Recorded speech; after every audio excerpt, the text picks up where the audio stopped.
1970-80 का दशक, जब जापान एक तरफ विकास की ओर तेजी से बढ़ रहा था, प्रगति की राह पर था, और वहीं दूसरी ओर जापान का कुछ भाग दहशत और खौफ के साए में जी रहा था। डर एक ऐसी चीज का जो है या नहीं ये कहना मुश्किल है। डर एक ऐसी खूबसूरत बला का जो दिखने में तो बेहद सुंदर थी, लेकिन उसके द्वारा दी गई मौत बेहद खौफनाक हुआ करती थी। डर एक आत्मा का जो जापान की गलियों में अपने सवालों के जवाब तलाश रही थी। डर उसका जिसका नाम सुनकर जापान का बच्चा बच्चा कांप उठता था, कुचिसाके ओना। जापानी किस्से कहानियों का एक ऐसा अर्बन लेजेंड जिसके बारे में आज हम आपको बताने वाले। जापान के सुनसान रास्तों पर कुचिसाके ओना चेहरे पर सर्जिकल मास्क पहने ज्यादातर बच्चों को अपना शिकार बनाती थी। उसका चेहरा सर्जिकल मास्क से ढका होता है और वो बच्चों के पास आकर उनसे पूछती है कि क्या मैं सुंदर दिखाई देती हूँ। सुनने में ये सवाल एक मामूली सा सवाल लगता है, लेकिन इस सवाल का जवाब शायद सबसे मुश्किल हो सकता है, क्योंकि इस सवाल का जवाब आपकी जान ले भी सकता है और बचा भी सकता है। लेकिन प्रॉब्लम यह है कि इस सवाल का कोई भी सही जवाब नहीं है, क्योंकि जब कोई इस सवाल का जवाब ना में देता था तो कुचिसाके कैंची से उस पर वार कर देती थी और उसे मार देती थी। और अगर जवाब हाँ में दिया तो वह अपना सर्जिकल मास्क उतार देती थी और अपना बेहद डरावना और जख्मी चेहरा दिखा देती थी। उसका चेहरा दो हिस्सों में बटा होता था, मानो किसी ने उसके चेहरे को पूरी तरह चीर दिया हो। और फिर से वो अपना सवाल दोहराती थी कि क्या मैं अब भी सुंदर दिखाई देती हूँ।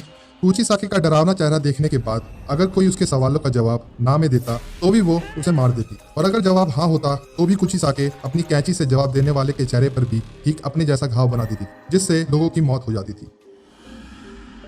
जापान में 1970 के पूरे दशक में इस खौफनाक बला की दहशत थी। दहशत इतनी कि लोग अपने बच्चों को घर से बाहर नहीं जाने देते थे, और तो और लोगों ने अपने बच्चों को स्कूल भेजना भी बंद कर दिया था।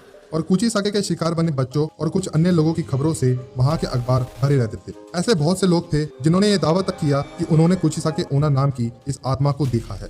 उन दिनों इस खतरनाक चलती फिरती मौत की दहशत इतनी ज्यादा बढ़ चुकी थी कि जापान सरकार को स्कूली छात्रों को पुलिस प्रोटेक्शन देनी पड़ी ताकि बच्चे बेखौफ स्कूल आ जा सकें। लेकिन फिर भी कुचिसाके ओना ने अनेकों लोगों को अपना शिकार बनाया। और वो ऐसा क्यों करती थी?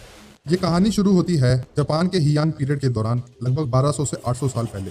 जापान के छोटे से गांव में एक बेहद खूबसूरत औरत रहती थी जिसे अपनी खूबसूरती पर बहुत नाज था। वह अपने पति के साथ रहा करती थी जो कि एक समुराय था। युद्ध के दौरान उसके पति को युद्ध में भाग लेने के लिए जाना पड़ा, और जब वो युद्ध से अपने घर वापस आया तो उसने अपनी खूबसूरत पत्नी को किसी गैर मर्द के साथ आपत्तिजनक स्थिति में पाया। यह देखकर वो समुराय बेहद क्रोधित हो उठा और अपनी तलवार के एक ही वार से अपनी बीवी को पूरी तरह घायल कर दिया।